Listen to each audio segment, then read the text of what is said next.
and the little dog is like staring at the door. He didn't help. He couldn't help. He got thrown away. And at this point, all of the toys come alive. And there's a little I love the fact that not all of the toys, and this kind of bothered me, and also kind of I enjoyed it a lot because this little kid has a lot of toys, but not all of them talk. And the one that bothered me the most, and the beat literally that was missed was when we meet the monkey and he has a drum, and the drum doesn't, and he doesn't drum. Never drums. He never drums. But all the toys. Okay, but Larry, that kind of connects to something I was thinking about. Is like, I don't think there's supposed to be any comedy in this. Oh no, there's a little bit of comedy. But like the fact, like the way that the art is done, it's really realistic. You know, it's not like a fun cartoony. There's no color to it. It's a little bit dark with the message. I mean, it's fun that there's the toys, but like reading the lines, there aren't really funny lines. Right. We are gonna. This is opportunity for puns all over the place if you're a classic comic book writer, but like they're almost staying away. It felt like they were trying to make just like a serious, like. Did you ever read those? Like Mother Goose or like Beatrice Potter? No, but I know about that, and you're exactly right. This is exactly in that same like. It's very Beatrice Pottery. Or it's very earnest. Mm-hmm. Everybody is very serious about this child who went missing, and what are we gonna? And we all call which is a classic. That's a classic like plot line for like Brothers Grimm, like the kind of nursery tales we used to tell kids back when it was like that you actually had to warn them about like dangerous animals in the woods.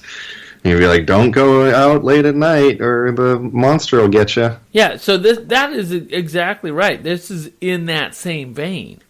Like we lost a child to the dark, and we gotta. And now we tell them.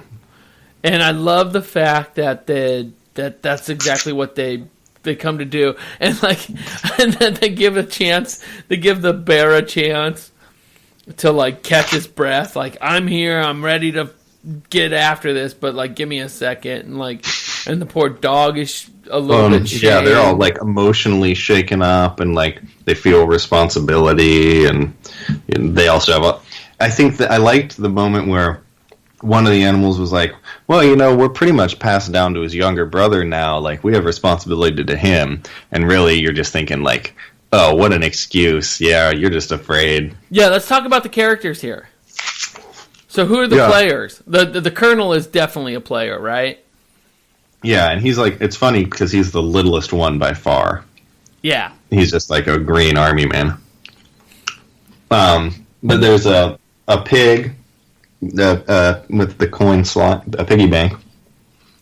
And then there's a duck pull along duck toy who has a string. Yeah. Who uses a string to help a fairy tale princess down onto the floor. And then there's Max, who is a amazing looking teddy bear. We all had this bear as a kid, right? I guess apparently he was like the kid's favorite. Yeah. There's a couple like random looking stuffed animals that come out from under the bed. Oh, I love the random stuffed animals. There's like a rabbit that looks really cool.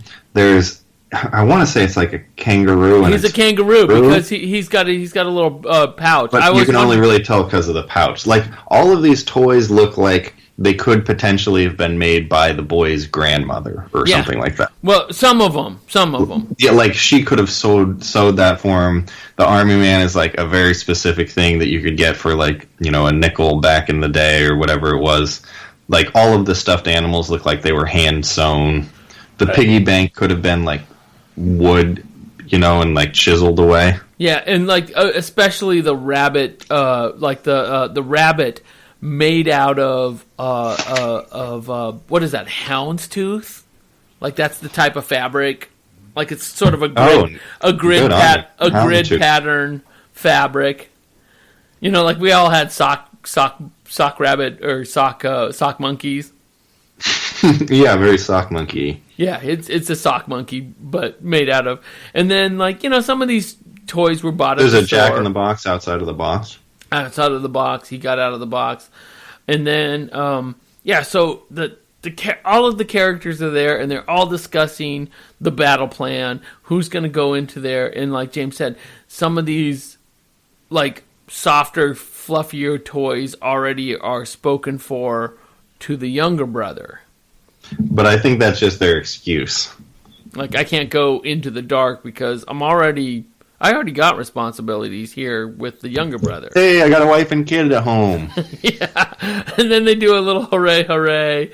And then they head off into the dark. Oh, look at that cat. There's also a little Native American lady who's the same size as the Colonel. And there's a little ballerina too. Those three are the really, really small figurines. The teddy bear is the same height as the dog. Yeah. Which is a puppy beagle. Oh yeah, puppy beagle. Oh, so cute. And so they make plans to this is not going to stand. We're not going to let the boogeyman carry away our kid. Take away our boy. What is his name? Did they even say? I don't even remember. But there is also, James, I don't want to dismiss there's this little bit at the beginning where Mom and Ken, we don't want to wake up Mom and Ken. He doesn't refer to Dad as Dad. He calls him Ken. Oh, interesting. So I didn't pick up on that. It's stepdad or something. So there's a little there's a little something else going on there, and I think that was just enough of a hook to be oh, stepdad. Oh, that's great. Yeah, that's a great hook. Stepdad. So stepdad's out there in the world as well, and that also kind of adds a little bit to this, I've put all my marbles into, or I put all my, I put a lot more into my toys than I normally would have been because Dad's out of the picture. Yeah, the toys are really more significant. And maybe, so this is another thing I was thinking about is how much are we buying into that this is actually what's happening, or in the imagination of the boy, and things will be metaphorical for his real life. When I read Winnie the Pooh and Christopher Robin, I pretty much don't care about the real world. I just care about the 100 Acre Woods. There's no outside influence. It's pretty much its own world. But if I read The Lion, the Witch, and the Wardrobe, where they go, those worlds are very connected. To the real world. And yeah. Exactly. And I feel this is connected to the real world, but also because of, well, we're going to see because there's and that's also a hook. I don't really want to know until the very end. I don't want to know until the very end, and the last 2 pages of this comic are amazing. Yeah, they kind of threw me off a little bit. You're right. This second to last one, I think there is a little bit of blood running down a guy's cheek. Okay, so they go on to their mission. They make the plans. The door closes. The door closes, and only 6 of them go. So we got the bear, the Jack, the Jack in the box, the Ducky guy, the dog, the Colonel, the Native American princess, and the pig. The pig go? Yeah. Something like that. Yeah. So the ballerina. And the ballerina. Yeah. And so they make I don't know if the Native American's a princess.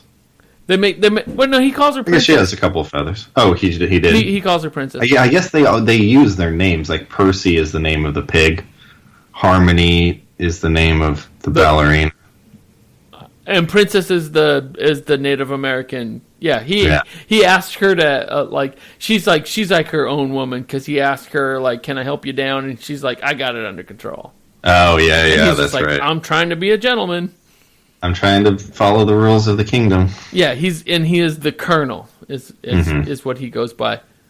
And so they make their way. So then, yeah, I really like this. So if that had been the end, that would have been a pretty great hook to end on, and I would have definitely gone back for the next issue. And And we've kind of established the characters, we've established the conflict. We're about to engage the next, like, the reinitiation. We got an enemy. Let's go. And that is page 23 of the comic, and I was like, are we done? Should I... Yeah, are they going to do, like, 4 pages of the making of, or... Right. But chapter 1 is over. Or that's the setup, and then we get the first 3 pages of chapter 1, the Battle of Brooklyn Creek. And now this is awesome. James, tell us about this art. Like, this art is just it's a game changer. It's the most realistic pencil sketching I've ever seen maintained for a whole comic. Let's say that. That seems like pretty good. Yeah.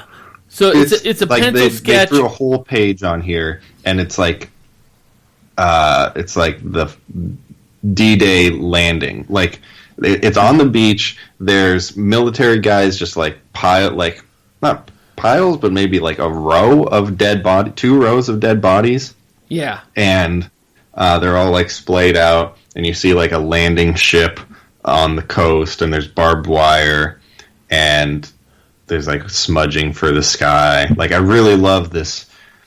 The brown influence into this black and white or grayscale sketching. Yeah, it's almost like it's leather gives bound. It such a cool tinge. That's just, I love it so much. Like, this is what it deserves to be for. It's weird. It almost just feels too weird or too old school for the children's stuff. Right. Well, like, I want to see battle, and I want to see, like, if this is the direction it's going, now I'm way more excited that, like, I was more interested to see this artist do a different comic than maybe I was to continue reading this comic. No, I was all on board with this comic, and I'll tell you why. I thought that this particular page with its different... So there's a Roman soldier, there's like a medieval guy, there's a modern, like a 1944 dead soldier. There's like all different manner of... There's like a pistolero type character with cowboy boots. Oh, so you're imagining the battle that led up to this had so many different cool characters. You can't wait to see, like, hopefully this is a flash forward and we get to see the actual battle. Well, we get to see some battling on the next page. On the next page, okay. I guess you're right. Now, tell me about this page, because... This next page could be a poster on Larry's wall. This is so neat, because... This would be such a great splash page to go to Comic-Con and get this layout, but instead they get to choose their own characters for each set, like, position. Now, this is all of your toys. Now, we see the Colonel. I mean, that's what you do with a bunch of toys, is you line one up on one side and one on the other, and you battle them out. And it doesn't matter if... when you're a kid, it doesn't matter if what era or what size or what species they are. And so here we see... There's like a duck or like a goose, like, diving in on a cowboy. There's like a World War II, like, what is that type of helmet? Like pants, like a pan, like a walk helmet, really. Yeah, like a walk helmet, like bayoneting, like somebody from like the middle, or like the Dark Ages type armor. And then you see there's like a court jester. There's like a little bunny rabbit. No, like the court jester is our... Oh, it's the Jack in the Box. It's the Jack in the Box, and look, just underneath the court jester's arm, you see the little beagle, and he's in. That's the beagle. He's in full fight. Everybody's in fight. He's a little beagle there. And then also, I have to move James's like little picture of James.